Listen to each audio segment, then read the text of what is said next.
I am here at the studio of legendary artist Paul Harvey Oswald in order to find out more about this prolific soothsayer of American culture. But where is he? When I arrived at the studio, I was greeted by one of his assistants in front of this 4-story red brick building. This building once was home to Rockford, Illinois' largest brewery. Situated adjacent to Riverview Ice House, as well as sitting on the banks of the mighty Rock River, the building stands just a few blocks from the city center, a prime location for an artist who has his finger on the pulse of the city. The assistant who refused to reveal their name to me led me to a large freight elevator and up to the second floor.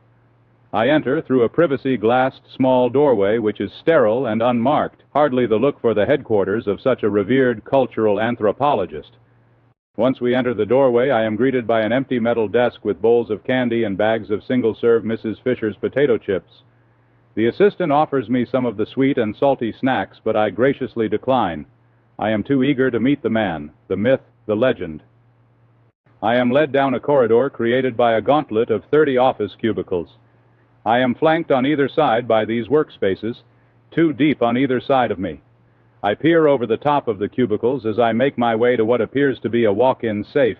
Atop the desks and within rudimentary steel shelves, I see piles of film strips, audio tape reels, phonographic records, and an endless supply of 8, Super 8, and 16-millimeter movie reels, all categorized and waiting to be transferred to the latest in audio-visual technology, the VHS tape cartridge. As we approach the northernmost wall housing the safe, I was told that it not only held key recipes by the brewmaster from its past life as the old Rockford Brewery, but was also climate-controlled through a thick layer of cork. It seems this now makes for an ideal recording studio, as cork makes for excellent acoustic insulation, I'm told by the assistant. The safe door is slightly ajar, but has a doorbell and intercom with large red lights above it with the words, "Culture Jamming in Session." I inquire to the meaning of this, and the assistant rudely rolls their eyes at me, stating, "You will see soon enough." The assistant rings the doorbell to announce our entry. The intercom remains silent as we wait just outside the steel door. Minutes pass when all of a sudden a crackling sound rings out with a pleasant male voice over the speaker asking, "Is this the reporter?" The assistant replies, "Yes, Mr. Oswald." A hand from behind the door waves for us to come in. I open the door and the assistant and I walk into the safe and are greeted by none other than Paul Harvey Oswald. What I see next can only be described as something out of a science fiction movie or NASA's control room. The inside of the safe is larger than I thought. Perhaps 2,000 square feet or so. I mentioned I was impressed by Paul Harvey Oswald using VHS tapes and equipment to categorize, transfer, and edit the thousands of films and tapes stored in the front offices. However, I'm absolutely awestruck by what I see upon entering. Within the safe are what I can only describe as several state-of-the-art computers. I see labeled and non-labeled machines alike, some called Amiga, others are called Apple machines. There are 20 floor-standing reel-to-reel information tape computer machines, all spinning in a cacophony of computation. Hundreds of wires crisscross the walls and ceiling, each connecting one machine to another. Wires connecting all of the computers to the VHS equipment, as well as a small box with many flashing lights that I was told keeps Paul connected to a thing called the Internet. In the past, I have brought you, the listener, reports on this very thing, on the future of military and satellite technology. I had spoken about the Internet and how government and military alike used it to send critical data across the world at lightning speed. It now appears that certain individuals have been allowed to test the Internet for its usefulness for civilian applications. There is a large conference table in the middle of the safe, and that is where Paul, his assistant, and I sit down to discuss his business and its place in the world.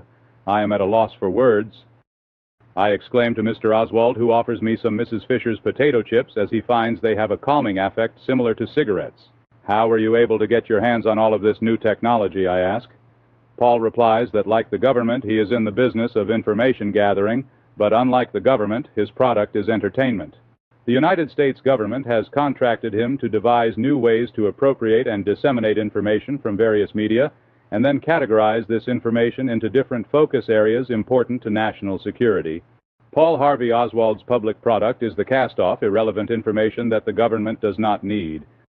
"Who decides what the government needs?" I ask. "The computers," he replies. "I am sorry, Mr. Oswald, I do not understand." How can a computer know what information is disseminated to the public and what information is kept within the government agencies? Simple, artificial intelligence, he says. Again, I do not understand and I explain my confusion, and this is the 20th century. Our science and technologies have gotten us to the moon, harnessed the atom, and all the while made us aware of the frailties of our planet and our civilization.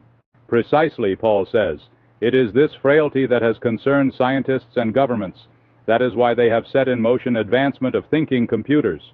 Understanding these frailties has brought us to the need for impartial guidance for our civilization. A computer calculates outcomes in ones and zeros, black and white. Existence is a math equation for our future computers to solve.